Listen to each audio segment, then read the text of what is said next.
어른을 위한 동화 눈물 상자 한강글 봄노야 그림 문학동네.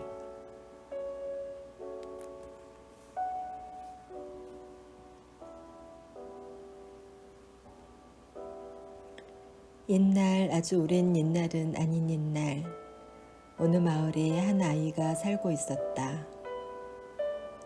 아이에게는 이름이 따로 있었지만 모두 그 아이를 눈물단지라고 불렀다.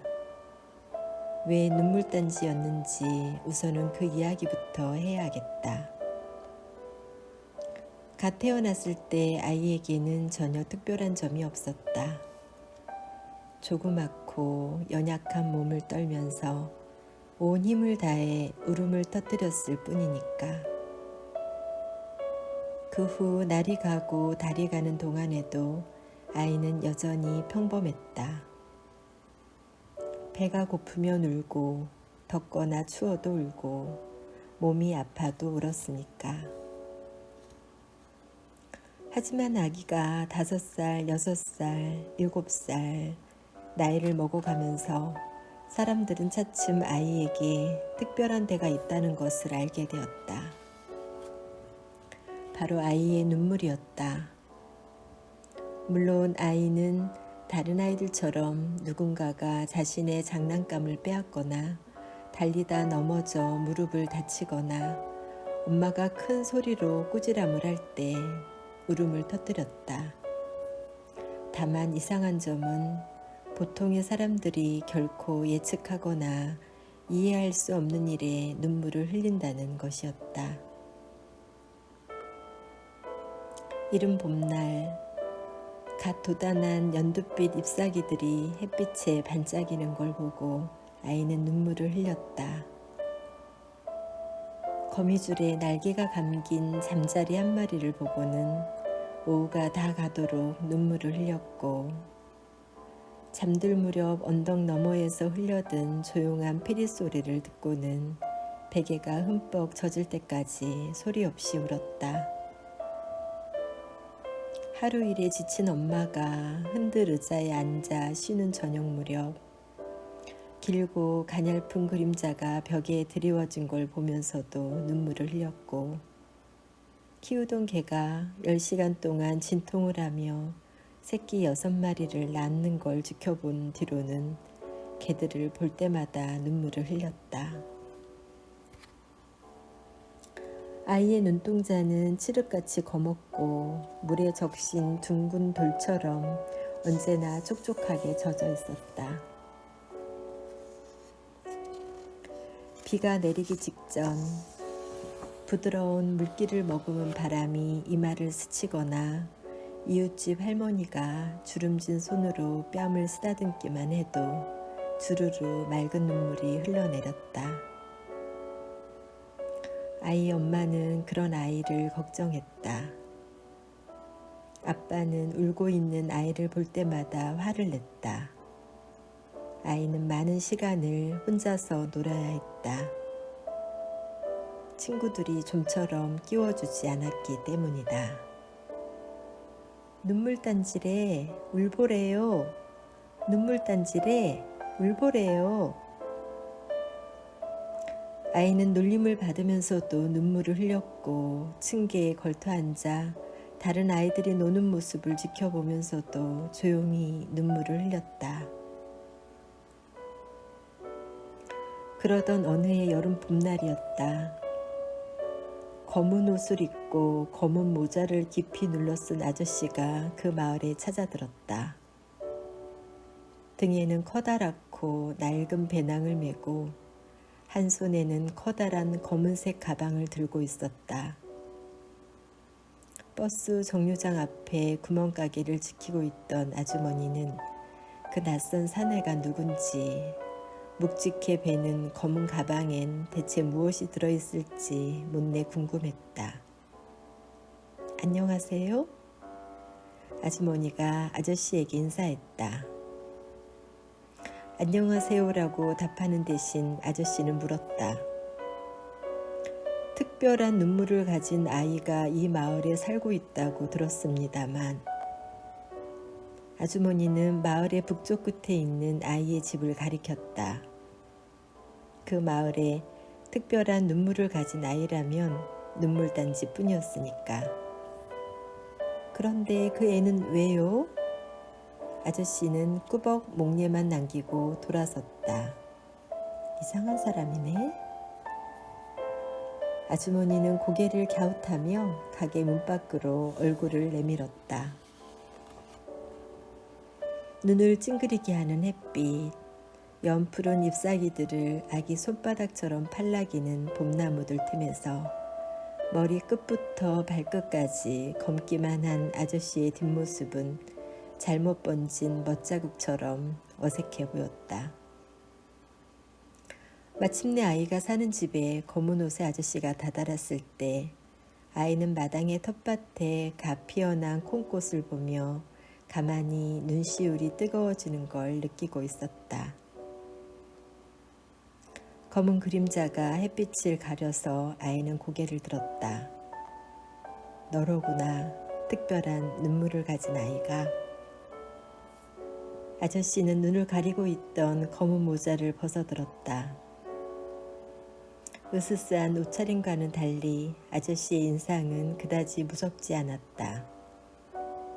활짝웃자 눈이 장난스럽게 가늘어졌는데 소리를 내지 않고 웃어서인지 조금 슬퍼 보이기도 했다.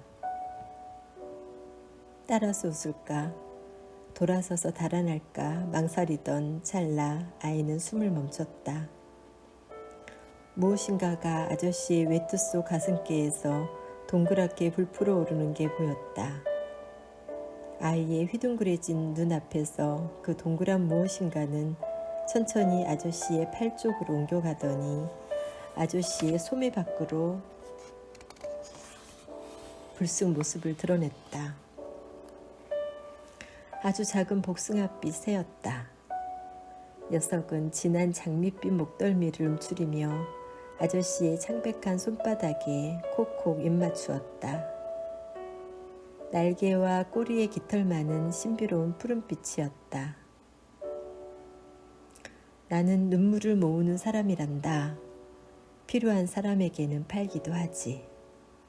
눈물을 모은다고요? 그렇단다. 아이는 눈을 커다랗게 떴다. 지금까지 그런 직업이 있다는 말은 한 번도 들어본 적이 없었다. 하지만 우선 그것보다 더 궁금한 게 있었다.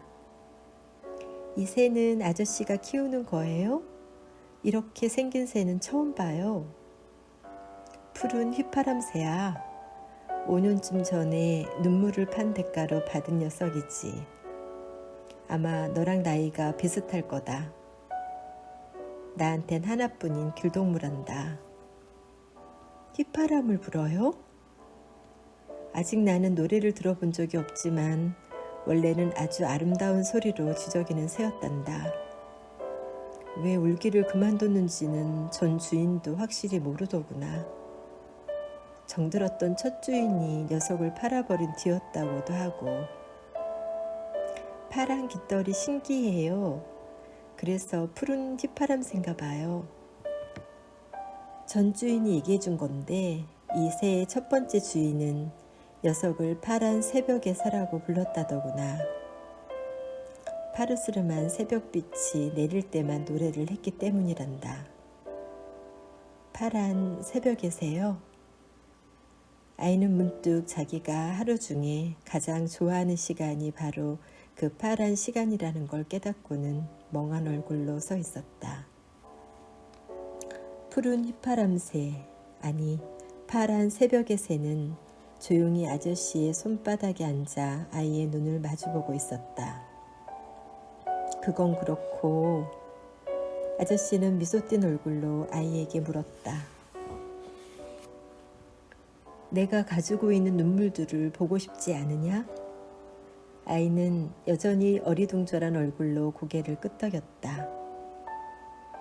아저씨는 들고 있던 커다란 검은 가방을 열었다. 파란 새벽의 새는 가볍게 날개짓을 하더니 커다란 손을 조심스레 움직이는 아저씨의 머리 위로 얌전히 옮겨 앉았다. 아저씨의 가방 안에는 큼직한 검은 상자가 들어있었는데 그 상자를 열자 그것보다는 작지만 여전히 큰 검은 상자가 검은 비단에 쌓여 있었다. 알 수 없는 글씨들이 은실로 새겨진 매듭이 그 상자를 단단히 묶고 있었다. 숨을 죽인 채 아이는 아저씨가 매듭을 풀고 검은 비단을 벗기는 걸 지켜보았다. 마침내 상자가 열리자 아이는 저도 모르게 침을 삼켰다. 상자 안에는 까맣고 폭신한 비로도가 깔려 있었고 갖가지 모양의 크고 작은 눈물들이 수많은 보석들처럼 진열돼 있었다. 이것들을 모두 수집하는데 무려 20년이 걸렸단다. 아저씨는 한 방울 한 방울 눈물들을 가리키며 설명하기 시작했다.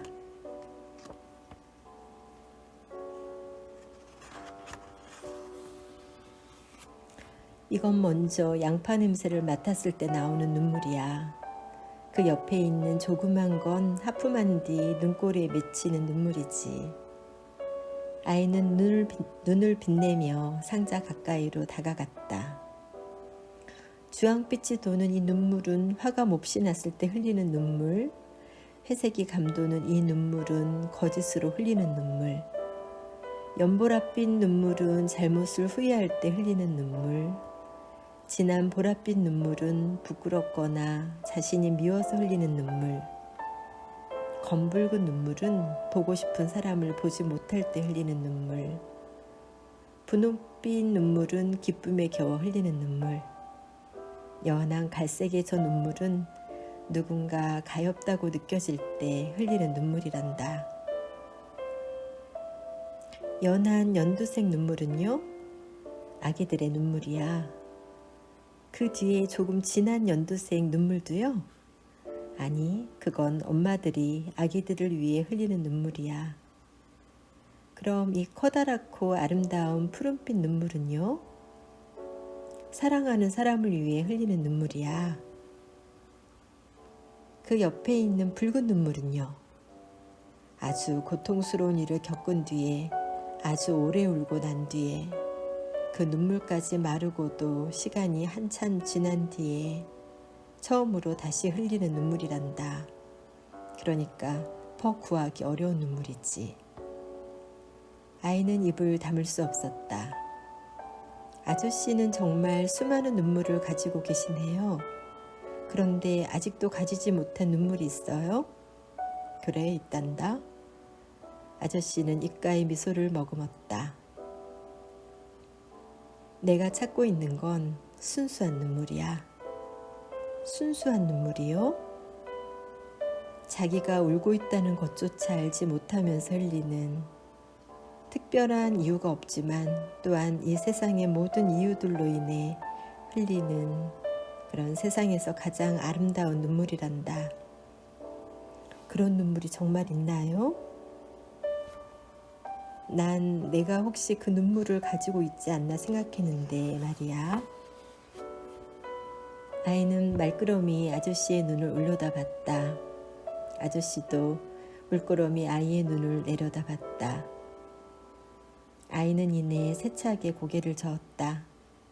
아니에요. 제 눈물에는 제각기 이유들이 있어요. 아무리 애써봐도 설명을 할 수 없을 뿐이에요. 게다가 제 눈물은 조금도 아름답지 않아요. 이렇게 눈물이 흔하다는 게 얼마나 부끄러운지 몰라요. 아저씨는 생각에 잠긴 얼굴로 잠시 아이의 눈을 들여다보고는 물었다. 하지만 내 눈으로 직접 보고 싶구나. 나를 위해 조금 울어줄 수 있겠니? 지금이요? 내가 불편하지 않다면. 아이는 그 부탁을 쉽게 들어줄 수 있을 거라고 생각했다. 그런데 이상한 일이었다. 아저씨를 만나기 직전 눈물겹게 느껴졌던 갓 피어난 콩꽃을 한참 동안 들여다봤지만 도무지 눈물이 나오지 않았다. 아저씨, 눈물이 나오지 않아요. 괜찮다. 난 기다릴 수 있어. 아이는 아저씨와 함께 마을 앞에 언덕으로 올라갔다. 먼 지평선으로 해가 넘어가고 구름들이 붉어질 때면 언제나 눈물이 흐르곤 했었기 때문에 아이는 곧 아저씨에게 눈물을 보여줄 수 있을 거라고 생각했다. 아이는 아저씨의 상자 속 캄캄한 어둠 가운데 빛나고 있을 영롱한 눈물들을 떠올렸다. 부끄럽기만 하던 처음의 마음 대신 아이는 이제 조금 궁금했다. 아저씨가 어떻게 눈물을 모아 단단한 결정으로 만드는지 보고 싶었다. 자신의 눈물이 어떤 빛깔로 응결되는지도 알고 싶었다. 하지만 하늘에 검푸른 잉크빛이 번지고 설탕 같은 별들이 무더기로 떠오를 때까지 아이는 단 한 방울의 눈물도 흘리지 못했다. 안 되겠구나. 참을성 있게 침묵을 지키며 앉아있던 아저씨가 입을 떼었다. 내가 옆에 있어서 그런가 보다. 널 방해했나 봐. 아이는 새빨갛게 얼굴을 붉혔다. 미안해요. 공연히 기다리시게 만들었어요. 아저씨는 검은 가방을 집어들고 몸을 일으켰다. 기다리는 게 내 일인걸. 어떨 땐 몇 달이나 몇 년을 기다리기도 해. 하지만 지금은 날 기다리는 사람이 있어서 가봐야겠다. 아저씨를 기다린다고요? 누가요? 어디서요? 저 언덕 아래 기찻길을 건너 세 개의 산을 넘어가면 외딴 마을이 하나 있단다. 어른걸음으로 꼬박 하루 반이 걸리는 곳이지. 거기 사는 사람이 눈물을 사겠다고 편지를 보내왔어. 아저씨는 손을 내밀어 아이에게 악수를 청했다. 다시 올게. 잘 있어라. 아저씨의 손은 여위었고 살결은 조금 거칠었고 힘이 느껴졌다. 아저씨는 모자를 깊이 눌러쓰고 어두운 언덕 아래로 내려갔다. 한참 가다 멈춰서서는 아이를 돌아보며 웃었다. 달빛 아래 드러난 그 미소는 따스했고 동시에 그만큼 슬퍼 보였다. 파닥파닥 날개짓하며 아저씨를 뒤따르던 파란 새벽의 새가 가느다란 목으로 아저씨의 검은 소매뿌리를 헤집으며 들어가려 하는 걸 아이는 보았다. 순간 아이는 숨을 멈췄다. 새가 갑자기 아이를 돌아보며 날개를 흔들었기 때문이다. 이리 와, 어서 이리 와. 투명한 물처럼 쏟아지는 달빛 아래 새는 은청색 깃털을 반짝이고 있었다. 그 조용한 몸짓은 마치 목소리를 들려주는 듯 단지 그 목소리를 귀로 들을 수 없을 뿐인 듯 이상한 힘을 가진 것이었다. 어서 우리랑 같이 가. 그렇게 속삭이는 말이 분명히 들린 것 같았다. 잠깐만요. 새가 아저씨의 소매 속으로 몸을 숨긴 순간 아이는 커다란 목소리로 아저씨를 불러세웠다. 나도 아저씨를 따라가고 싶어요. 아이는 놀랐다. 자신에게 그런 용기가 있을 거라곤 한 번도 생각해보지 못했다. 잠깐만 가지 말고 기다려주세요. 아저씨는 아무 대답도 하지 않았다. 대신 옆에 있던 바위에 걸터 앉은 뒤 검은 가방을 내려놓았다. 마치 아이의 그 말을 기다리기라도 했던 것 같았다. 아주 조금은 놀란 표정이었을까? 그저 태어나기만 한 얼굴이었을까? 아이는 집을 향해 한달음에 달려갔다. 엄마와 아빠, 동생들이 둘러앉아 저녁을 먹는 모습이 보이는 창 앞에서 아이는 한참을 서성거렸다. 문을 두드리려고 떨리는 손을 들었지만 이내 내려놓았다. 동생이 무슨 얘기를 했는지 다들 와르르 웃음을 터뜨리고 있었다. 아이가 없으니 모두의 얼굴이 환하게 빛나고 있었다. 언제나 눈에 눈물이 고여있는 눈물 자국이 뺨에서 마르지 않는 아이가 없으니 갈게요. 아이는 들리지 않는 목소리로 중얼거렸다. 그렇게 계속 웃어요. 나는 이제 갈게요. 아이는 어둠 속에서 기다리고 있는 아저씨에게 돌아갔다. 집을 향해 달리던 때와 달리 아이는 뛰지 않았다. 가슴이 몹시 쿵쾅거렸는데 그게 슬픔인지 두려움인지 설렘인지 아니면 셋 다인지 잘 알 수가 없었다. 아이가 다가오는 모습을 아저씨는 묵묵히 지켜보고 있었다. 아저씨, 저 때문에 놀라시지 않았어요? 아니, 이 녀석이 얘기해 주었거든. 아저씨는 머리 위에 앉아있는 파란 새벽의 새를 가리켰다. 그럼 아저씨도. 그래, 녀석이 하는 말을 듣는단다. 녀석은 처음 본 순간부터 널 좋아하더구나. 너와 같이 가기를 무척 바라다가 마지막으로 용기를 내서 너에게 말한 거야.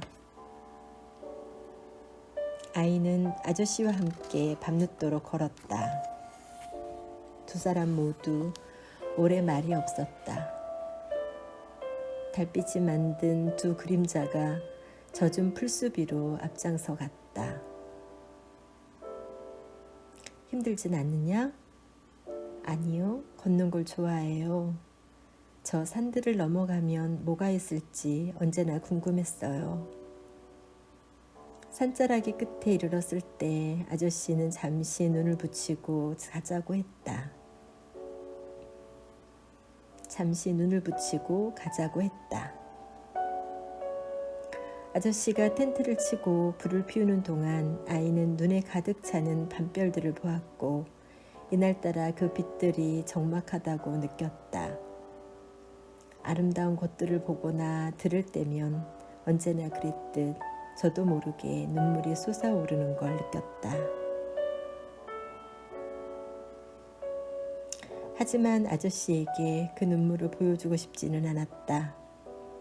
자신이 우는 이유가 순수함이나 아름다움보다는 막막함에 가깝다는 걸 알았기 때문이었다.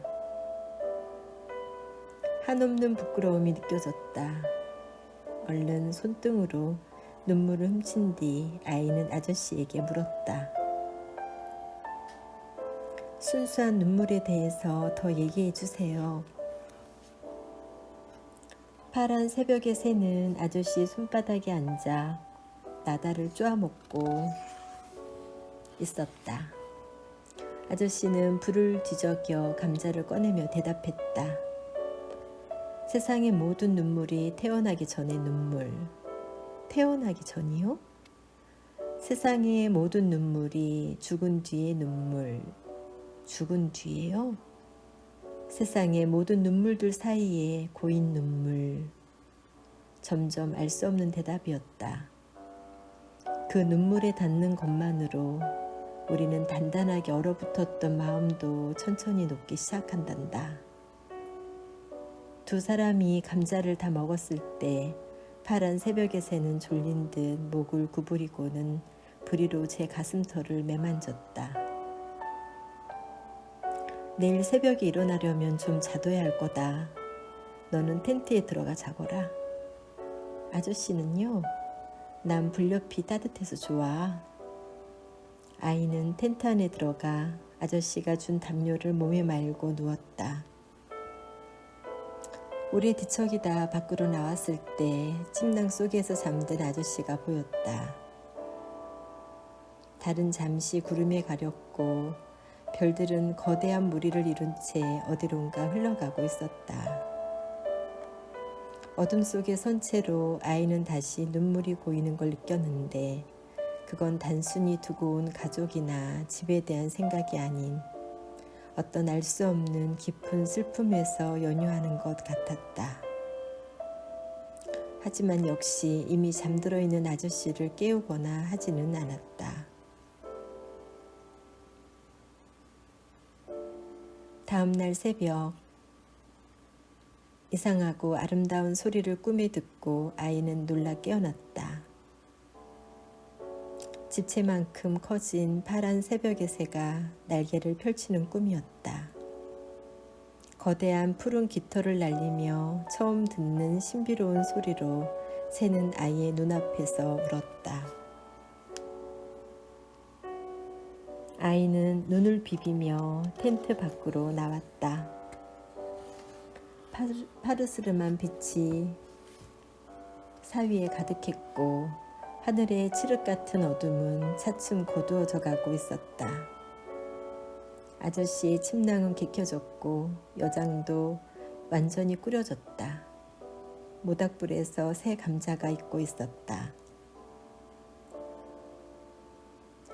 아이가 두리번거리고 있을 때 나직이 흥얼거리는 콧노래 소리가 들려왔다. 뒤를 돌아보자 들 저편에서 아저씨가 천천히 걸어오고 있었다. 파란 새벽의 새는 아저씨의 머리 위를 돌며 소리 없이 춤추고 있었다. 파르스름한 그 침묵 속에서 꿈에 들은 소리가 들려오는 것 같아 아이는 몸을 움직일 수 없었다. 아저씨는 아이 곁으로 다가와 침당 위에 걸터 앉았다. 간절하게 빛나는 눈으로 파란 새벽의 새가 고요히 춤추는 모습을 지켜보았다. 아이와 아저씨의 눈이 마주쳤지만 두 사람 모두 한마디도 하지 않았다.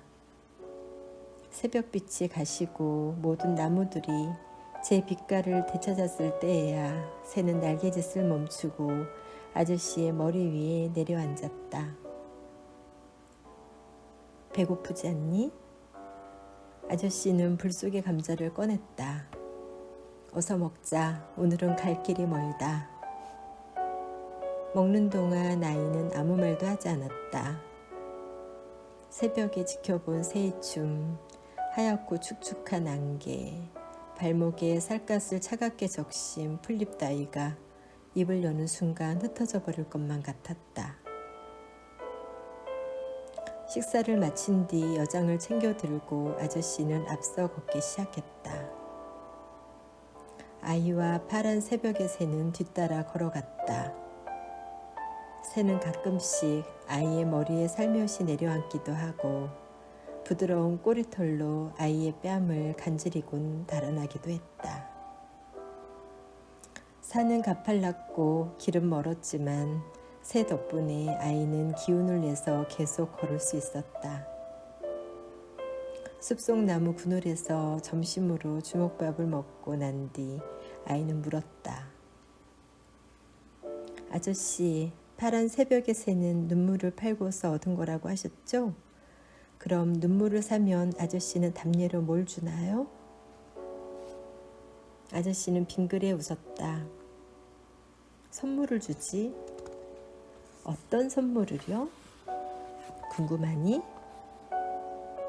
아저씨는 검은 상자를 뒤적이더니 작은 부채와 알록달록한 여러 색깔의 주머니들을 꺼냈다. 아저씨는 오른손으로 부채를 펼치고는 그 뒤에 왼손을 감추었다. 탁 소리와 함께 부채가 접혔을 때 아저씨의 왼손에는 커다란 보랏빛 꽃가지가 들려 있었다. 와, 아저씨 마술도 하세요? 받으렴? 아이는 꽃가지를 받아들었다. 라일락이었다. 아이는 사방을 두리번 거려보았다. 어디에도 라일락 나무는 없었다. 이렇게 진한 향기가 나는 꽃을 어떻게 감추고 여태 걸어왔을까? 아저씨는 알록달록한 주머니들 중 빨간 것을 골라 열었다. 거긴 뭐가 들었어요? 반짝이 가루들이지. 아저씨는 반짝거리는 금빛 가루를 조금 꺼내 아이의 정수리에 뿌렸다. 이상한 일이 일어났다. 아이의 몸속에 갑자기 환한 불이 켜진 것처럼 모든 것이 달라 보였다. 나무들은 춤추는 것 같고 햇빛은 일렁이는 것 같았다. 팔딱팔딱 춤을 추고 싶고 발을 구르고 뛰고 싶었다. 얼마나 신이 났던지 아이는 빙그르 맴을 돌며 하늘을 봤다. 아, 얼마나 푸른 하늘인지, 얼마나 부드럽고 뭉클뭉클한 구름들인지. 아저씨는 이번엔 노란 주머니에서 반짝이 가루를 조금 꺼내 아이의 이마에 뿌렸다. 이번엔 갑자기 모든 것들이 우스웠다. 아저씨의 삐뚤음한 검은 모자며 파란 새벽의 새 꼬리에서 삐죽이 삐쳐나온 것 같은 유난히 파란 깃털이며 하얗게 흩어진 밥풀들을 부지런히 실어나르는 실개미들의 행진이라니 아이는 배를 움켜쥐며 웃고 또 웃었다. 나중엔 땅바닥을 대굴대굴 구르며 웃었다. 눈꼬리에 눈물이 맺힐 지경이었다. 한참 만에 웃음을 그친 아이가 숨을 고르는 동안 아저씨는 빙그레 미소를 지었다. 설렘이 반짝이 가루와 웃음 반짝이 가루란다. 가끔 눈물을 많이 가졌지만 기쁨이나 웃음은 가난하게 가진 사람에게 선물로 주는 거야. 눈가에 눈물을 훔치며 발갛게 상기된 얼굴로 아이가 말했다. 실컷 웃었더니 기분이 좋아졌어요. 한 번은 병에 걸려 오래 누워있었던 아주머니에게 깊게 가라앉은 슬픔의 눈물을 산 적이 있었지. 담례로 이 반짝이 가루를 사흘밤 사흘낮 동안 뿌려주었어. 그 마을을 떠날 때쯤 아주머니는 언제 알았냐는 듯 자리에서 일어났단다. 정말요? 파란 새벽의 새는 정말이라니까 라고 말하는 듯 날개를 파닥거렸다.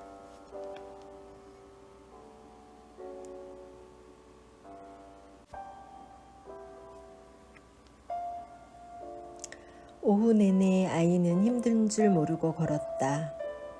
다리에 날개가 돋친 것 같았다. 언제나 무거웠던 가슴에선 박하사탕을 머금은 것처럼 싸한 청량감이 느껴졌다. 세상의 모든 것들이 얼마나 생생한지, 얼마나 눈물겹게 아름다운지는 늘 느꼈던 것이지만 그 리듬과 빛의 즐거움을 모르고 지내왔다는 걸 아이는 놀라며 깨닫고 있었다. 갑자기 머리에 차가운 게 떨어진 건 그렇게 오후가 저물어 갈 즈음이었다. 이런, 아저씨가 외쳤다. 서두르자, 비다. 일행은 걸음을 빨리 했다. 산 저편에서부터 새까만 먹구름이 빠르게 다가오고 있었다. 아, 차가워. 두 사람은 비에 흠뻑 젖어 허둥지둥 달렸다. 어디로 피해야 할까? 파란 새벽의 새는 비가 쏟아지는 허공으로 힘차게 솟아오르더니 세 바퀴 커다란 원을 그린 뒤로 돌아왔다. 새가 이끄는 대로 걸음을 재촉하자 산 중턱에서 조그만 동굴 하나를 발견할 수 있었다.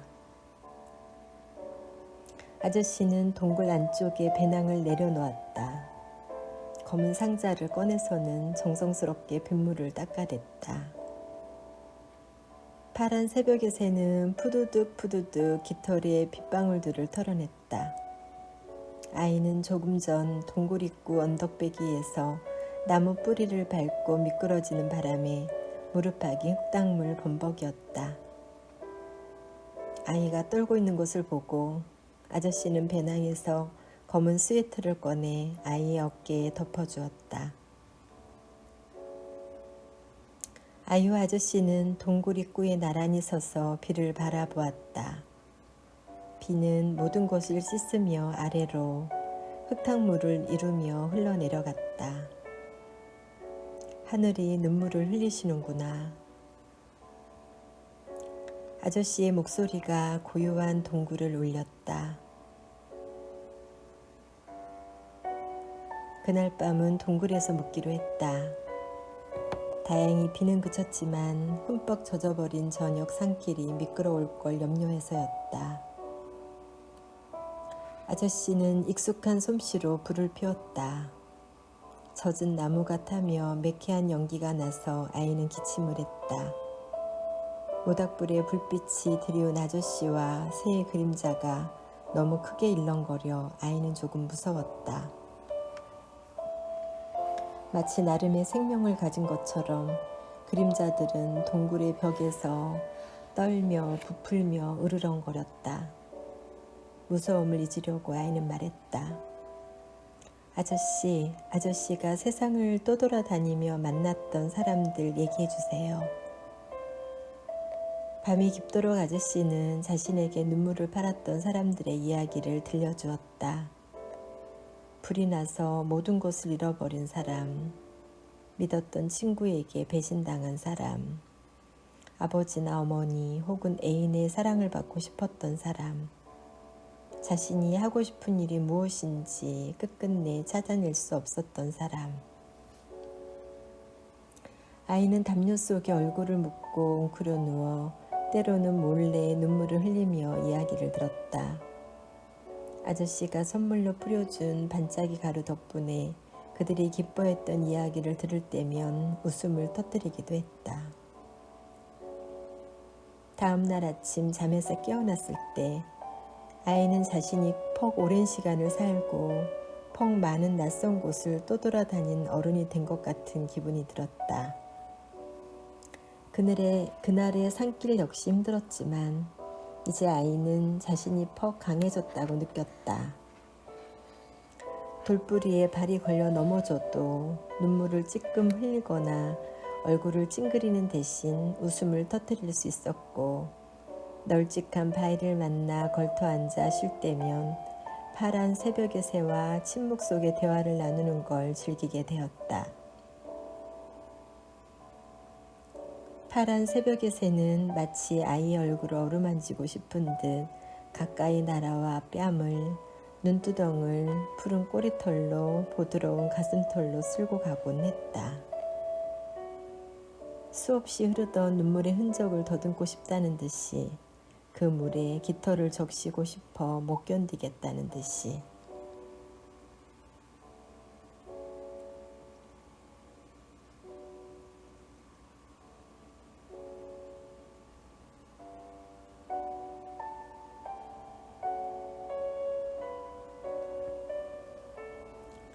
마침내 목적했던 마을에 도착한 것은 그렇게 하루를 꼬박 걷고 난 늦은 오후였다. 아저씨는 물어물어 눈물을 주문한 사람의 집을 찾아갔다. 나지막한 돌담으로 둘러싸인 붉은 벽돌 집이었다. 누구시오? 문을 열고 나온 사람은 머리칼이 새하얗게 센 할아버지였다. 깡마른 몸에 흰 모자를 썼고 옷과 구두도 모두 흰색이었다. 눈이 깊었는데 눈물상자 아저씨보다 눈빛이 더 어둡고 슬퍼 보였다. 주문하신 눈물들을 가지고 왔습니다. 들어오시오. 할아버지는 앞장서서 집 안으로 들어갔다. 아저씨가 검은 가방을 열고 검은 상자를 열고 검은 비단을 풀고 다시 검은 상자를 펼치는 동안 아이는 할아버지와 나란히 긴 의자에 앉아 기다렸다. 파란 새벽의 새는 아이의 손가락에 앉았다. 눈물들이 모습을 드러내자 할아버지는 홀린 듯 눈물 상자를 향해 다가갔다. 허리를 굽히고 떨리는 손을 뻗어 눈물들을 만지려다 말고 몸을 꼿꼿이 세웠다. 그런데 이 아이는 누구요? 산 남쪽 마을에서 온 아이입니다. 특별한 눈물을 가졌지요. 하지만 눈물을 사겠다는 제 제의를 들은 뒤 아직까지 울지 않아 여기에 이 아이의 눈물은 없습니다. 할아버지는 고개를 끄덕인 뒤 아이를 쓸쓸하게 바라봤다. 너는 운이 좋은 아이구나. 아이는 놀랐다. 넘치는 눈물 때문에 언제나 놀림과 걱정, 핀잔의 말만 들었지 부러움을 산 것은 처음이었다. 아이였을 때 이후로 나는 평생 눈물을 흘려보지 못했단다. 이유는 나도 모른다. 아무리 슬픈 일이 있어도 가슴이 아프고 숨쉬기가 어려울 뿐 눈물만은 나오지 않아. 혹시 눈물샘이 막혀서 그런 거 아닐까요? 우리 마을에도 그런 아이가 있었는데 자꾸 우니까 3살쯤에 눈물샘이 다 뚫렸다고 들었어요. 그건 아닌 것 같다. 양파를 썰거나 눈에 티가 들어가거나 할 땐 눈물이 나오니까. 하지만 그 외에 눈물을 흘릴 수 없는 거다. 의아한 얼굴의 아이에게서 시선을 거둔 할아버지는 눈물 상자 아저씨에게 말했다. 자, 이제 눈물을 사겠소. 나는 오래 당신을 기다렸소. 할아버지는 눈물을 많이 골랐다. 아저씨의 커다란 눈물 상자에서 거의 절반은 골라낸 것 같았다. 이걸 모두 한꺼번에 사겠다는 겁니까? 아저씨가 물었다. 할아버지는 고개를 끄덕였다. 얼마를 드리면 되겠소? 글쎄요. 아저씨는 망설였다. 이건 제가 아주 오랫동안 모아온 것들입니다. 얼마나 간절히 원하시는지는 모르겠습니다만 눈물을 흘릴 수만 있다면 할아버지는 단호하게 말했다. 내 전 재산이라도 주겠소.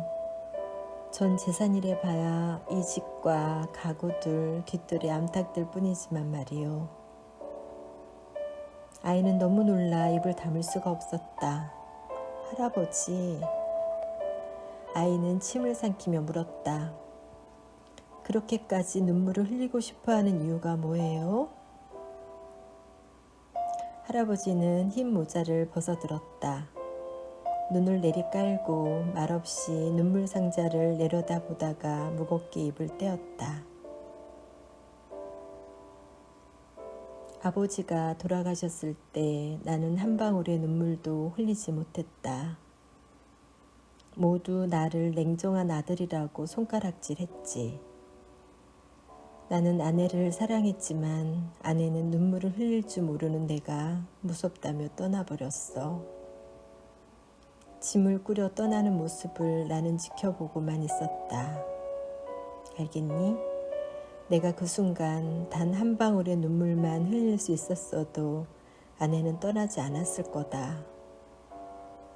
가슴이 무너지고 찢어지고 눈앞이 캄캄해지고 슬픔 때문에 더는 살아갈 수 없을 것 같은 순간들이 지나가도 나는 울지 못한다. 모두들 내가 슬픔을 모르는 냉혹한 사람이라고 말해왔지.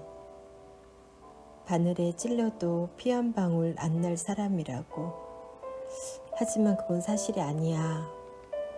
바늘에 찔리면 내 손가락은 뜨거운 피를 흘려.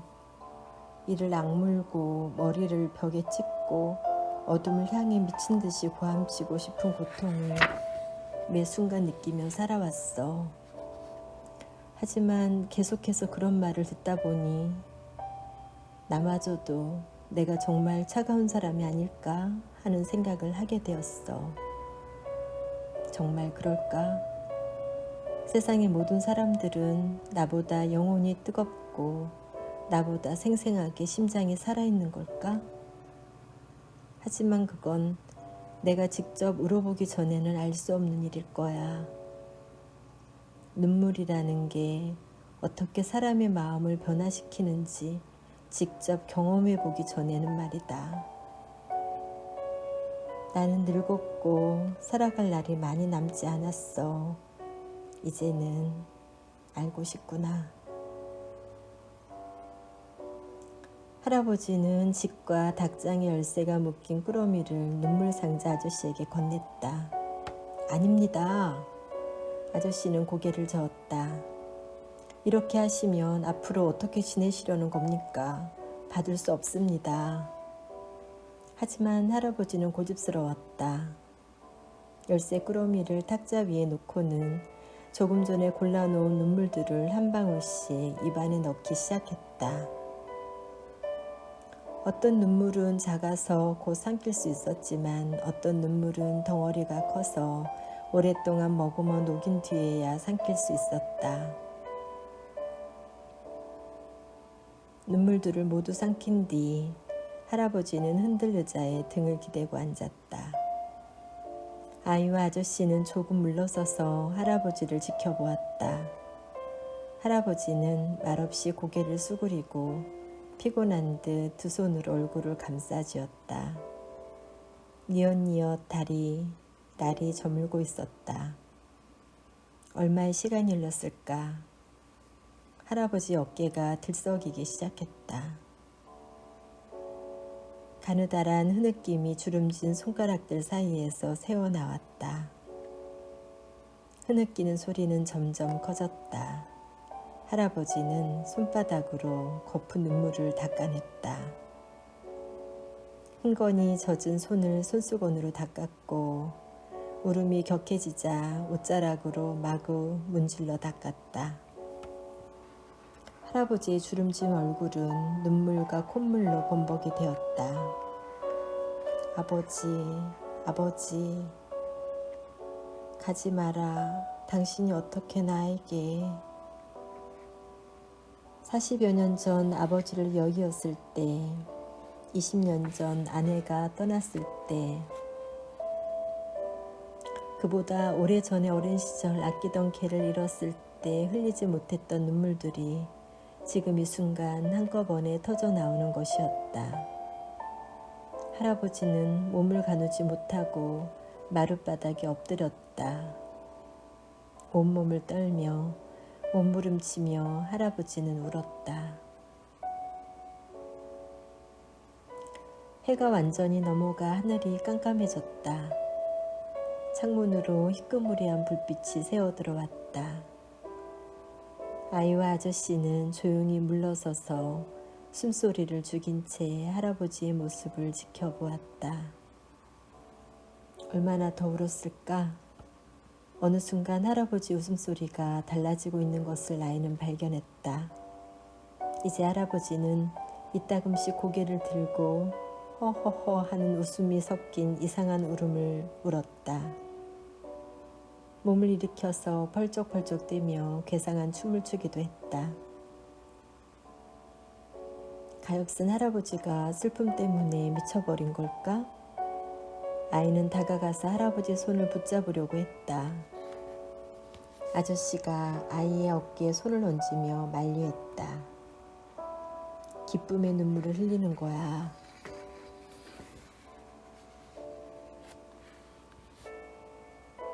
할아버지는 계속해서 울다 웃다 했다.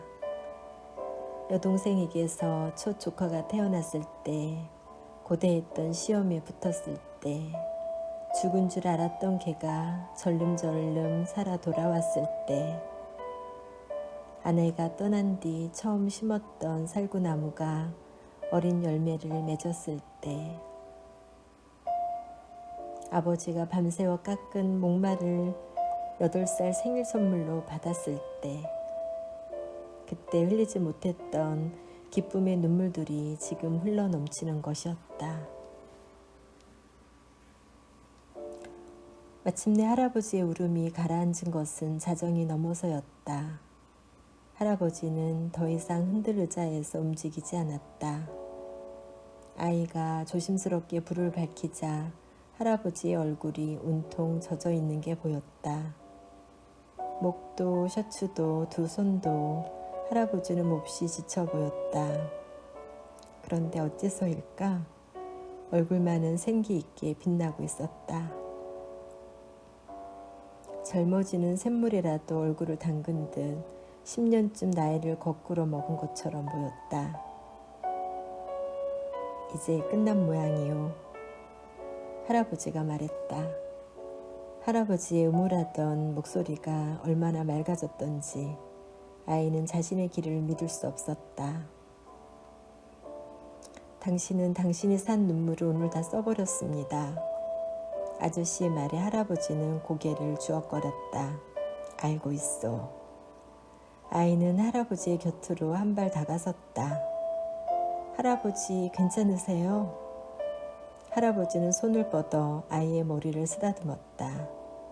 그 손길이 파란 새벽의 새 깃털처럼 부드럽고 간절하다고 아이는 느꼈다. 그래, 이제 괜찮아. 할아버지는 아이의 머리칼을 귀 뒤로 다정히 쓸어 넘겨 주었다. 정말이지, 할아버지는 조금 전까지의 외롭고 슬픈, 결코 가까이 다가갈 수 없을 것 같던 노인과는 다른 사람으로 보였다. 정말 이상하구나. 이런 기분은 평생 한 번도 느껴본 적이 없어. 내 인생에 얼마나 많은 슬픈 일이 있었는지, 얼마나 기쁜 일들과 감사할 일들이 있었는지, 고통스러운 시간과 평화로운 시간들이 함께 있는지 충분히 알고 있다고 생각했지만 이렇게 깊이 느낀 적은 없었던 것 같다. 이건 영혼을 물로 씻어낸 기분이구나. 그 모든 걸 겪어낸 내가 얼마나 강한 사람이었는지 이제 알겠어. 할아버지는 눈물 상자 아저씨를 향해 고개를 돌렸다. 고맙소.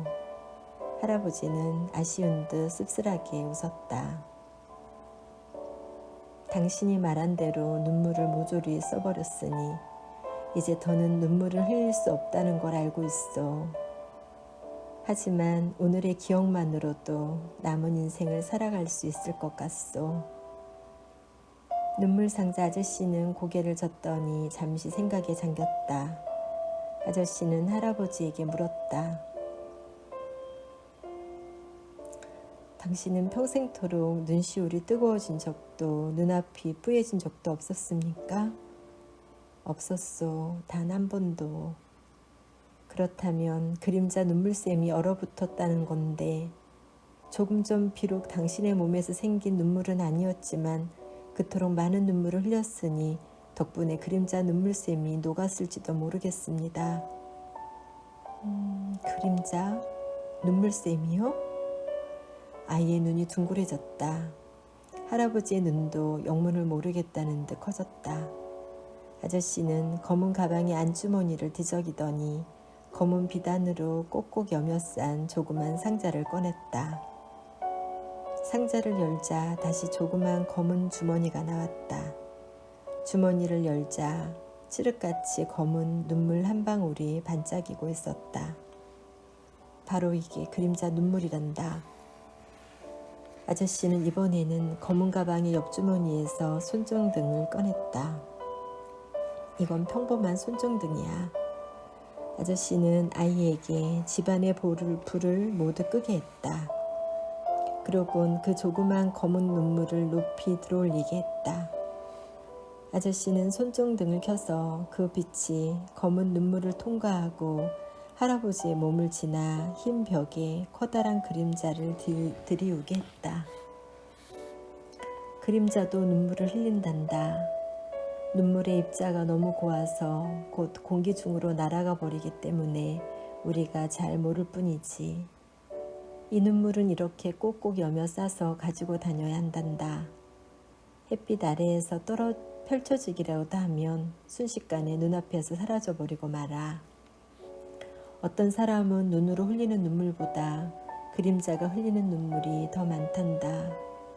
울면 안 돼 라는 말을 주위에서 또는 자신에게서 많이 듣고 자란 사람들이지. 또 우리가 눈시울이 찡해지거나 눈앞이 뿌얘지기만 하고 눈물이 흐르지 않을 때가 있지. 그땐 그림자 눈물만 흐르고 있는 거란다. 하지만 반대로 어떤 사람은 그림자는 전혀 울지 않는데 눈으로만 눈물을 흘리기도 하지. 그건 거짓 눈물이야.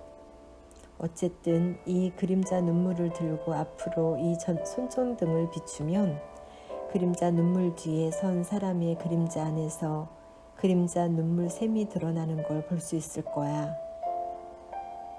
아, 아이는 탄성을 질렀다. 저거 아닌가요? 하얀 벽에는 할아버지 얼굴이 커다랗고 둥근 그림자로 드리워져 있었는데 눈동자가 있을 자리에 손바닥만한 두 개의 은빛 샘이 고여 있었다. 아이의 탄성에 놀란 할아버지도 뒤를 돌아보았다. 그림자가 움직이며 샘들도 조금 움직였지만 사라지지는 않았다. 내 도움이 필요해. 아이는 아저씨의 얼굴을 올려다보았다. 제가 어떻게 해요? 가까이 가서 저 샘을 보고 싶으냐? 네. 아이는 힘차게 고개를 끄덕였다. 아저씨는 손정등을 들지 않은 왼손을 뻗어 아이가 들고 있던 검은 눈물을 건네받았다. 파란 새벽의 새가 파닥파닥 날아와 조그만 부리로 눈물을 물고 허공에서 날개짓을 했다. 아이는 조심조심 벽으로 다가가 그림자 눈물샘을 들여다봤다. 만져보렴? 아이는 눈물샘 하나를 손끝으로 쓸어보았다. 샘 옆에 검은 그림자 부분도 만져보렴. 아이는 그림자를 만졌다. 어느 쪽이 더 따뜻하니?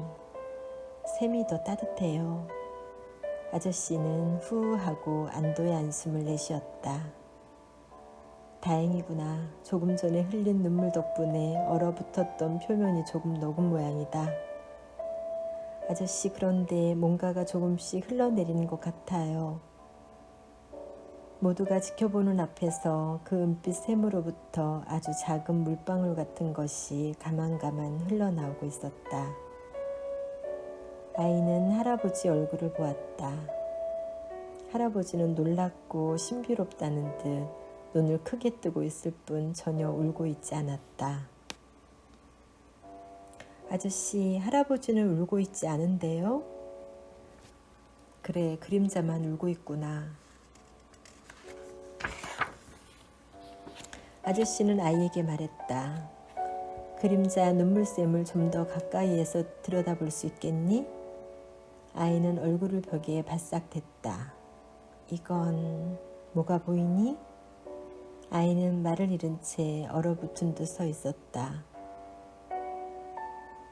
오른쪽 눈물샘이 얼어있는 것은 2살쯤 되어 보이는 아기의 얼굴이었다. 엄지손가락을 입에 넣고 빨며 커다란 눈으로는 무엇인가를 뚫어지게 응시한 채 소리 없이 눈물을 흘리고 있었다. 큰 소리로 우는 아기들이야 흔히 있지만 그토록 조용히 눈물만 흘리는 아기라니. 자신이 바로 그런 눈물을 가진 아기가 아니었다면 아마 아이는 그 모습을 믿을 수 없었을 것이다. 눈물을 흘리는 아기가 샘에 비쳐 있어요. 그럼 왼쪽 샘에는? 왼쪽 샘에는 아름답고 젊은 여인의 모습이 비쳐 있었다. 정말 예쁜 분이 있어요. 그런데 왜 이렇게 고요할까요? 숨도 쉬지 않는 것 같은 얼굴이에요. 그때였다. 아저씨와 아이가 주고받는 말을 조용히 듣고 있던 할아버지가 입을 연 것은 아마 내가 2살 때 돌아가셨다는 어머니의 모양이요. 아이도 아저씨도 숨을 죽였다. 할아버지에게서 흘러나오는 목소리는 깊은 물속처럼 가라앉아 있었다. 이상한 일이요. 할아버지는 고개를 저었다. 나는 지금 그 일을 전혀 기억하지 못하는데 어머니 얼굴조차 말이요. 그런데 할아버지의 그림자는 지금까지 기억하고 있었나 봐요. 아이가 말했다. 할아버지 입술이 보일 듯 말 듯 떨리기 시작했다. 아저씨가 말했다. 그 기억을 마지막으로 그림자 눈물샘이 얼어붙었던 것 같습니다. 아이는 할아버지에게 다가가 여의고 굽은 어깨를 안았다. 할아버지는 세차게 턱을 떨고 있을 뿐 눈도 뺨도 바싹 말라 있었다.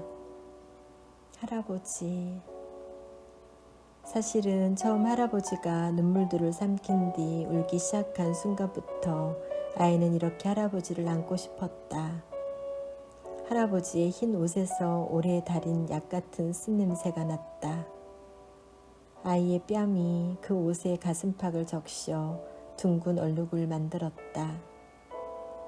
할아버지는 더 세차게 어깨를 떨었다.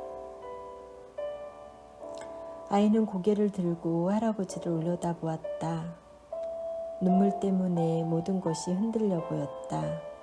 모든 것이 뜨겁고 모든 것이 아프고 그 뜨거움과 아픔 속에서 모든 것이 생생했다. 할아버지의 주름진 눈꺼풀이 경련하듯 깜빡거린 것은 그때였다. 아주 작은 눈물 한 방울이 구슬처럼 뺨으로 굴러 떨어졌다. 벽에 비친 두 개의 그림자 눈물샘에서는 그보다 커다란 눈물 한 방울이 쉴 새 없이 눈물 방울들이 쉴 새 없이 흘러 떨어지고 있었다. 파르스름한 새벽빛이 창으로 스며들어올 무렵 할아버지는 눈물을 닦고 주섬주섬 짐을 챙기기 시작했다. 날이 밝은 대로 이 집을 떠나겠소. 언제나 떠나고 싶었지만 평생 동안 가슴에 쌓인 슬픔에 짓눌려 떠날 힘을 낼 수 없었던 거요. 이제 눈물로 그것들을 모두 씻어냈으니 발 닿는 데까지 멀리 가볼 거요. 할아버지는 아이에게 긴 목각 피리를 들어보였다. 어렸을 때 나는 피리 부는 사람이 되고 싶었단다. 사람들의 마음을 움직이는 아름다운 음악을 들려주고 싶었지. 하지만 나 자신조차 눈물을 흘리게 하지 못하는 주제에 하는 생각에 그만뒀었어. 할아버지. 아이는 눈을 빛내며 할아버지 곁에 무릎을 모으고 앉았다. 할아버지가 부는 피리 소리를 듣고 싶어요. 글쎄다. 누가 듣고 있을 때 불어본 적은 없었는데 꼭 한 번만요. 할아버지는 망설이다가 고개를 끄덕였다. 두어 번 음을 가다듬고는 희부만 새벽창을 향해 피리를 불기 시작했다. 한 번도 들어본 적 없는 애잔한 곡조의 아름다운 노래였다. 아이의 눈이 가만히 젖었다. 이번에는 뜨겁지도 아프지도 않아서 자신이 울고 있다는 것도 모른 채 아이는 피리 소리에 온 귀를 기울였다. 눈가에 맺힌 눈물 한 방울을 아저씨가 유리잔에 담아간 것도 알지 못했다.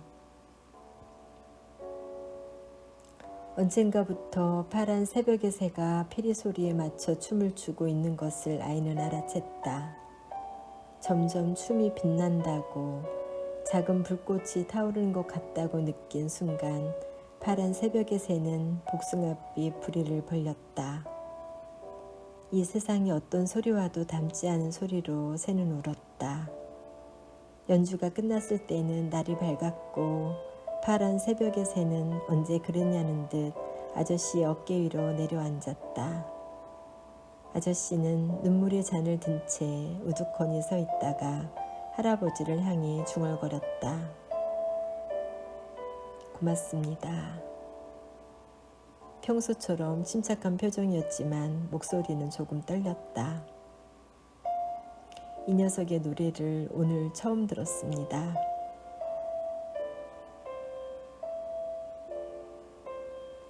햇빛이 물처럼 맑은 아침이었다. 새벽빛이 아직 푸를 때 할아버지가 떠나고 아이가 흔들 의자에서 고난 잠에 드는 동안 아저씨는 마당에 나가 있었다. 아침 내내 비커와 알코올과 불꽃으로 아이의 눈물을 증류시켜 작은 결정으로 만들었다. 정오의 햇살에 눈을 뜬 아이가 고양이처럼 눈을 비비며 마당으로 걸어 나갔을 때 아저씨는 아이의 눈물을 햇빛에 비춰보고 있었다. 이것 봐, 내 눈물이야. 아저씨의 얼굴은 햇빛 아래 환하게 웃고 있었다. 아름답지 않니? 궁금했던 아이의 눈물 빛깔은 노랑도 초록도 분홍도 파랑도 아니었다. 그 어떤 빛깔이라고도 할 수 없는 투명하고 미묘한 빛들이 햇빛에 반짝이고 있었다. 이 수많은 빛을 보렴. 이렇게 사랑이 가득한 눈물은 흔치 않단다. 그럼 아저씨가 찾고 있던 순수한 눈물은 아니지요. 아이는 조금 실망하고 많이 부끄러워져서 작은 목소리로 물었다.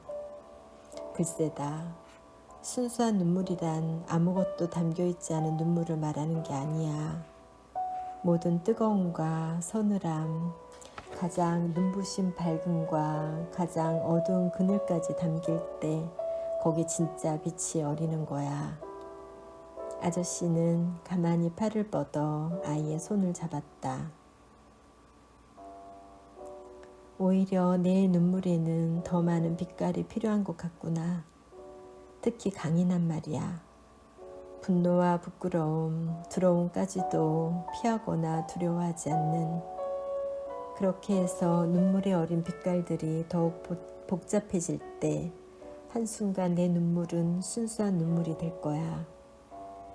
여러 색깔의 물감을 섞으면 검은색 물감이 되지만 여러 색깔의 빛을 섞으면 투명한 빛이 되는 것처럼 아저씨의 눈이 반짝였다. 하지만 그러기 위해선 아직 시간이 필요한 것 같구나. 내가 단련될 시간이. 아저씨는 검은 외투의 호주머니에서 조그맣고 동그란 검은 상자를 꺼내 아이의 손바닥에 올려놓았다. 선물이야. 하지만 지금 열어보면 안 된다. 햇빛을 받으면 사라져버리는 그림자 눈물이거든. 이 귀중한 걸 왜 저한테 주세요? 내가 준 이 아름다운 눈물에 비하면 이건 아무것도 아니야. 그리고 그림자 눈물을 다시 구하는 건 어렵지 않아. 네? 어떻게 해요? 아저씨는 고개를 들어 정오의 해를 바라보고는 잠시 생각에 잠겼다가 말했다. 사실 나는 눈물을 흘리기 전에 저 할아버지와 비슷한 사람이란다. 아무리 슬퍼도 울지 못해. 다만 다른 점은 내 그림자 눈물샘이 언제나 가득 차올라 있다는 거야. 눈시울이 뜨거워지고 눈앞이 아른아른해질 때가 있지만 곧 말라버리곤 해. 가끔 자다가 깨어서 뺨을 만져보면 젖어있는 때가 있지만 왜 울었는지 무슨 꿈을 꾸었는지 기억할 수가 없어. 하지만 그때마다 내 그림자는 많은 검은 눈물을 흘리고 있는 거지. 아이의 가슴 한가운데 묵직한 게 느껴졌다. 눈앞이 뿌얘져서 아저씨 얼굴이 보이지 않았다. 하지만 눈물을 꾹 참고 아저씨에게 물었다. 그럼 아저씨도 할아버지처럼 눈물을 흘리고 싶으세요? 물론 그렇단다. 너처럼 아름다운 눈물을 가진 사람을 보면 간절하게 부러운 마음이 들기도 하지. 하지만 괜찮아. 언젠가 내 눈물샘도 그림자 눈물샘처럼 녹아 흐를 거라고. 나와 그림자가 함께 울 수 있을 때가 올 거라고 믿어. 이 세상 어디선가 순수한 눈물을 찾게 된다면 모든 사람의 마음을 모두 적셔준다는 그 눈물이 어쩌면 나를 도와줄지도 모르지. 아저씨는 소리내지 않고 웃었다. 아이가 여러 번 보았던 쓸쓸하고도 따뜻한 웃음이었다. 어쩌면 지금도 아저씨의 그림자는 눈물을 흘리고 있는지 모르겠다고 아이는 생각했다. 울음을 참고 있는 아이의 그림자와 함께 아이는 굳게 입을 다물었다. 눈물을 참는 마음이 어떤 것인지 처음으로 깨달았기 때문이었다. 가슴이 찢어질 듯 아파오는구나. 숨겨진 눈물은 그 가슴 한가운데에서 점점 진해지고 단단해지는구나.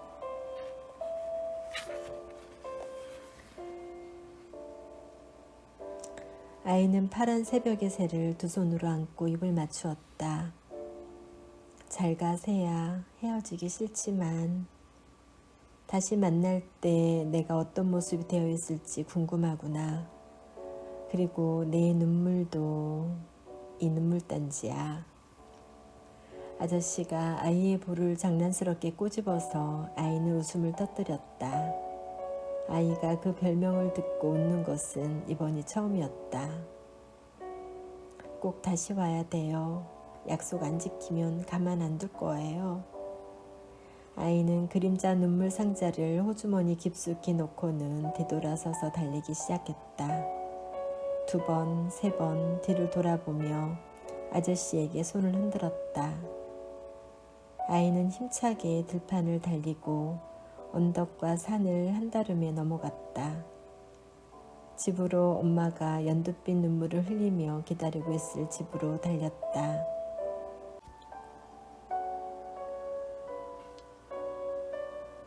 혼자 남은 아저씨는 검은 배낭을 등에 짊어졌다. 눈물 상자를 검은 비단으로 여며 싸고 커다란 검은 상자에 넣고 더 커다란 검은 가방에 넣은 뒤 어깨에 단단히 둘러맸다. 묵묵히 걸음을 내딛는 아저씨 뒤로 파란 새벽의 새가 반짝이는 깃털을 날리며 따라 날아갔다.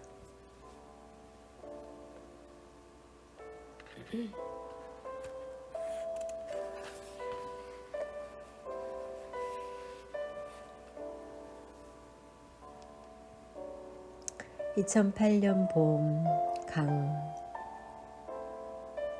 10여 년 전의 봄, 대학로에서 독특한 어린이극을 보았다.